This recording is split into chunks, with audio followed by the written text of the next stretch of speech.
one of the Indonesian snacks I learned to like is the rujak buah, or these are the fruits with the rujak bumbu rujak.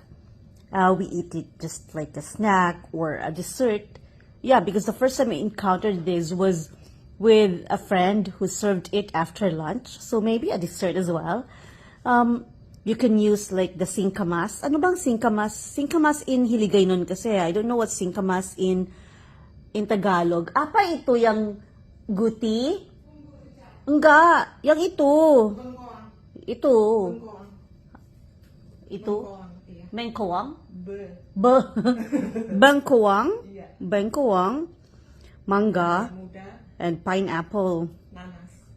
Nanas in Indonesian. You could also have watermelon or apple, even apple, diba? Gustong gusto ko siya. I really like it. So, come on, makan.